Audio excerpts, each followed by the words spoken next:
চারদিকে একটা চক্রান্ত হচ্ছে। আপনারা জানেন যে ইতিপূর্বেই আন্তর্জাতিক পরাশক্তি রাষ্ট্রগুলি নানান কায়দায় বাংলাদেশকে তাদের আধিপত্য বিস্তারের নীল নকশায় তারা মেতে উঠেছে। আপনারা জানেন যে ইন্টারিমের সময় এখানে প্রায় একটা চুক্তি হয়েছে। এই চুক্তির ব্যাপারে আন্তঃপ্রান্ত দেশের জনগণ এখনো জানে না। আমরা যথেষ্ট সন্দিহান এই চুক্তির কারণে আমাদের দেশ বন্ধ হয়ে গেল কিনা।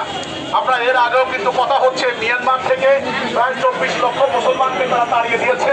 মিয়ানমারের 40,000 বর্গ মাইল মুসলমানদের এলাকা, তাদের বাড়িঘরে তারা আজকে নাই। আন্তর্জাতিক সম্প্রদায় বলেন, জাতিসংঘ, ইন্ডিয়া এবং চীন কেউ কিন্তু এই অন্যায়ের বিরুদ্ধে কোনো কথা বলে নাই। আজকে সারা পৃথিবীতে একটা জাতি লাঞ্ছিত, অপমানিত, উদ্বাস্তু, সেটা হচ্ছে মুসলমান। আপনারা জানেন যে প্যালেস্টাইনের মুসলমানদেরকে তাদের বাড়িঘর থেকে বের করে দিয়েছে। লক্ষ লক্ষ মুসলমান নারী শিশুকে হত্যা করেছে, ধর্ষণ করেছে। এটা কিন্তু কোনো বিচার হয় নাই। আমরা কিন্তু এই কথাগুলি বলছি এই জন্যেই, এখন আমরা শুনতে পাচ্ছি আমাদের রংপুরকে আলাদা করে তাদের চিকেন ন্যাককে বর্ধিত করে তারা এখানে হাতির গলা করবে।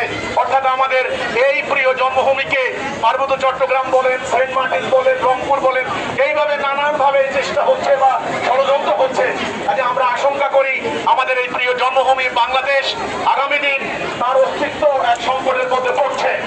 আমরা বলতে চাই, হিজবুত তৌহিদ আন্দোলন এই অবস্থা থেকে যদি আমরা বাঁচতে হয়, আমাদের প্রিয় জন্মভূমিকে রক্ষা করতে হয়, তাইলে পুরো জাতির মধ্যে এখন যেভাবে এই যে রাজনীতির নামে, স্বার্থের নামে রাজনীতি, রাজনৈতিক দলাদলি, মানে স্বার্থপরতা, এটা বন্ধ করতে হবে।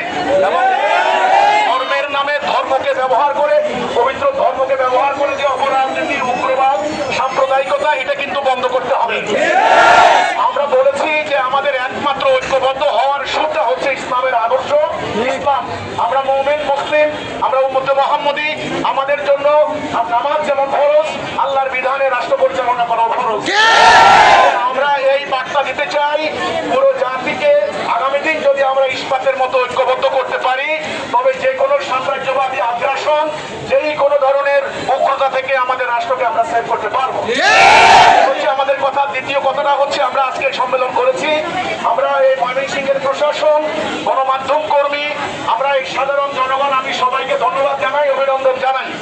আমরা আজকে পরিষ্কার করে বলতে চাই, ইসলাম ধর্মকে ব্যবহার করে একটা উগ্রবাদী গোষ্ঠী অপরাজনীতি করছে, সাম্প্রদায়িক উস্কানি দিচ্ছে, উগ্রবাদ ছড়াচ্ছে। আল্লাহর ধর্ম পবিত্র ইসলামের উগ্রবাদের জায়গা নাই, সাম্প্রদায়িকতার জায়গা নাই।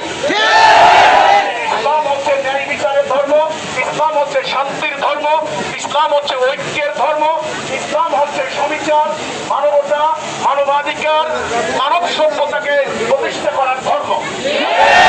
আজকে আমরা বলতে চাই, এই উগ্রবাদী অপশক্তির বিরুদ্ধে, সাম্রাজ্যবাদী শক্তির বিরুদ্ধে যদি আমরা লড়াই করতে হয়, তাহলে সাধারণ জনগণকে সমগ্র অন্যায়ের বিরুদ্ধে ইসলামের প্রকৃত